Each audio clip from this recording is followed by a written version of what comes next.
Why does Trump's outreach to Putin look like a U-turn, but actually fits America's long-term Eurasia strategy? Actually, for many Chinese people, this is quite strange. Trump's predecessor, President Joe Biden, was very hostile toward Russia. From my point of view, he has supported Ukraine with American military equipment, with American money, and even moral support. He has visited Kyiv. But now it looks that President Trump is very friendly toward Russia. Okay, he has not criticized Russia for the war, but recently his position is more critical. I think he has issued an ultimatum against Russia, and he has punished India for buying Russian oil. So this is a recent change. But for me, Trump is quite friendly to Russia, and he has criticized, he has argued with Ukrainian President Zelensky in front of the entire world in White House. This has surprised a lot of people, especially many people with liberal. So for me, it's quite difficult to understand that Trump is friendly toward Russia. For many people, this is a radical change from anti-Russia foreign policy of President Biden to the friendly policy toward Russia of President Trump. This is a radical change. How can we explain this change? I think this is about the American grand strategic tradition. The United States is now the only superpower of the world. But how can they maintain this position as the only superpower? They have to make sure that the Eurasian continent is divided. Because if the Eurasian continent is united, and the power and the resource are much more than the United States. I mean, the entire Eurasian continent. That's why the United States is always against any efforts of uniting Eurasian continent. That's why the US has participated in the 2 world wars and the Cold War. Because for World War I and World War II, it seemed that Germany will conquer the entire Europe. That's why America was against the efforts of Germany. I mean, both Imperial Germany and Nazi Germany. And after World War II, it seemed that the Soviet Union had the possibility to conquer the entire Eurasian continent. Because if you look at the map, the Soviet Union has dominated Eastern Europe, I mean, after World War II, and China, I mean, the People's Republic of China, after 1949, the Communist Party of China has conquered entire China, and the then leader of Communist China, Chairman Mao, has decided to pick side of Soviet Union. So it seemed that the Eastern Bloc or the Socialist Bloc has a possibility to unite the entire Eurasian continent. Actually, this is a geopolitical nightmare of the United States. The famous strategist of the US, Zbigniew Brzezinski, has written one famous book in 1997, Grand Chessboard. He has made it very clear, in order to maintain the supremacy of the United States, you have to make sure the diversification of the Eurasian continent. That means these countries cannot be united under any hegemon, whether Hitler's Germany or Stalin's Soviet Union or today's China. It's unacceptable for the US that one hegemon will emerge in the Eurasian continent. This has nothing to do with ideology. This is only related to geopolitics. For example, during World War II, the US has worked together with Soviet Union, Communist Soviet Union. Actually, communism and Marxism are the ideological enemy of the American capitalism, but they don't care. So they worked together with Stalin, with the Communist Soviet Union against Germany. Germany actually is one part of the Western civilization. Okay, but they don't care. They don't care about the ideology. So I think probably geopolitical motivation is more important than ideology. Okay, but during the rule of Biden administration, Russia has launched the war against Ukraine. It seemed that Russia has the possibility to conquer the entire Ukraine. Of course, Putin has failed from my perspective. But at that time, Russia was in a stronger position.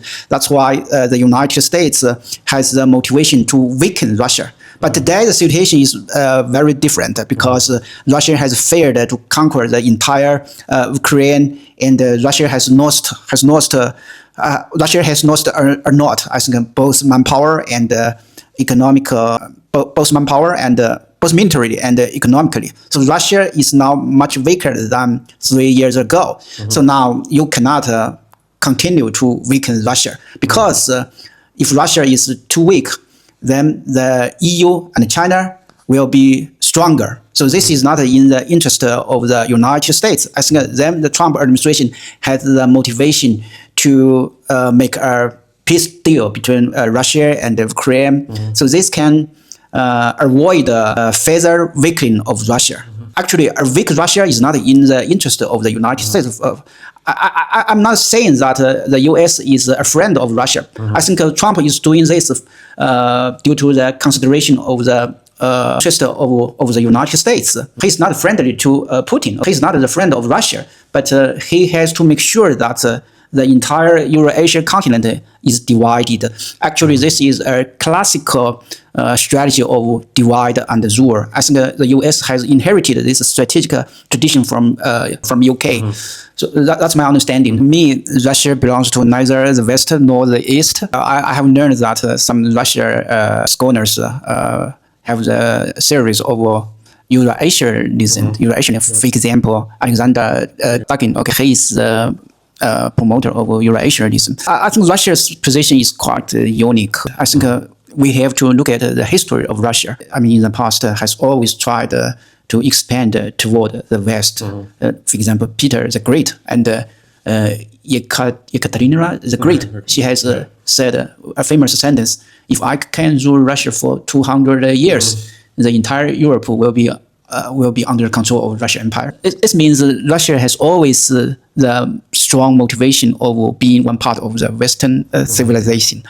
But the history is interesting. I think when Russia had a problem with the West, for example, in 1856, I think there was a Crimean War between Russian Empire and France and Great Britain and Ottoman Turkey. Okay, Russia was defeated at that time. It was impossible for Russia to expand to the West, and then Russia turned toward the East, and then Russia conquered the Central Asia. Today, I think for President Putin, Ukraine is really critical for Russia to be one part of the Western civilization. I remember Brzezinski has mentioned in his book, Grand Chessboard, without Ukraine, Russia will be one Asian empire. So I think Russian leaders want to avoid this situation, whatever it takes. That's why Russia has sacrificed so much in this war. But it seems that President Putin is still determined to achieve his objective. He has not shown any sign of being stopped by the Korean resistance or whatever. So I mean, this is related to Russia's history and Russia's national identity. I basically agree with your argument. So I want to talk about another point. Just now you have mentioned the idea of President Trump and maybe other advisors. This is a fundamental question about political or political science. This is about structure and agency. President Putin, President Trump, and President Xi, all of them are very important decision makers, but we have no idea about what they are thinking about the world. We don't know what they are thinking. What they are thinking. Okay, we don't know their ideas. I prefer to analyze the situation from structural perspective. So if we want to understand today's situation, probably we can look at the history. I have recorded the history of the United States. I mean, the World War I, World War II, and the Cold War, and even before World War I, I want to mention one important historical event of Russia-Japanese War. Okay, this war was ended in 1905. Actually, Russia was defeated by Japan. That time, it seemed that Japan will conquer the entire Eastern Asia. Actually, this is not in the interest of the United States. That time, U.S. was not a great power like today, but that time U.S. had a grand ambition, and U.S. has made it very clear they don't want to see any great power which is able to dominate the entire Asia or entire Europe. When Japan defeated Russia, it seemed that Japan had the ability to conquer the entire Asia or Eastern Asia. So the United States decided to engage. That time, the president was Theodore Roosevelt. So he has coordinated the peace talk between Russian Empire and the Japanese Empire. So they have signed an agreement in American city Portsmouth. So I mean, even before World War I, the U.S. has a clear strategy toward the Eurasian continent.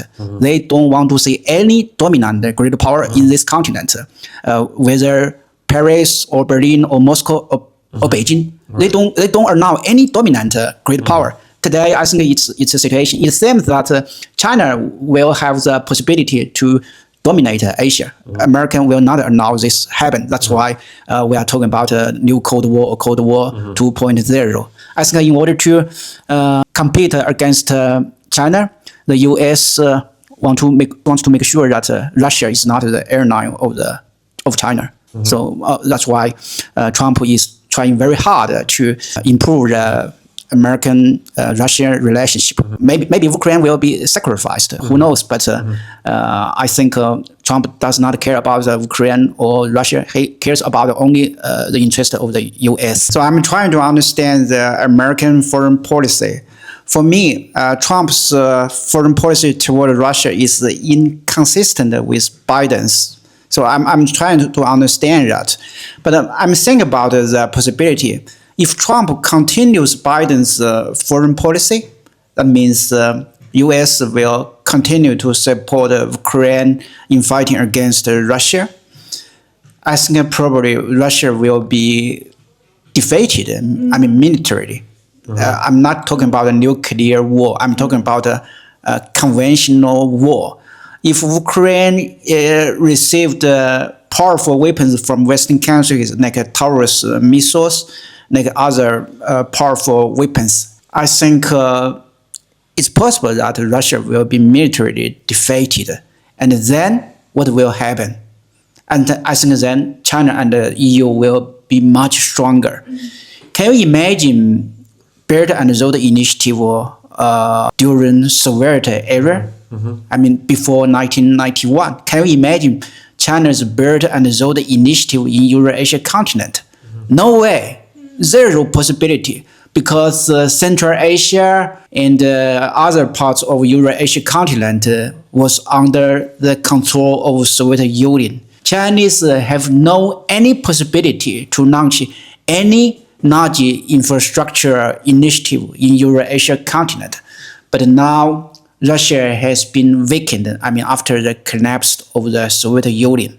Okay, so if Russia is defeated in this war, China will become much stronger, and Europe will become much stronger and, of course, more independent from the United States. This is not what the U.S. wants.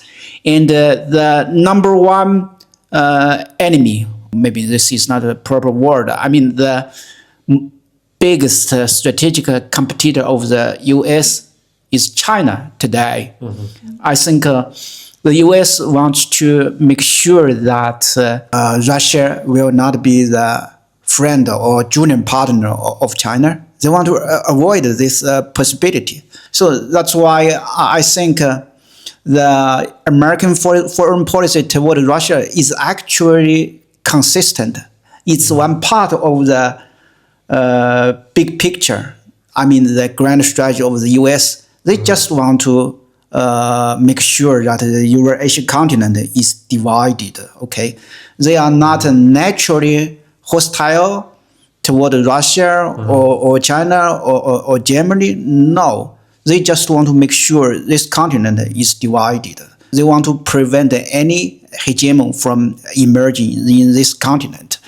Okay, I think America has no choice but to reduce their responsibility and military presence in Europe. Actually, this is happening. It's true.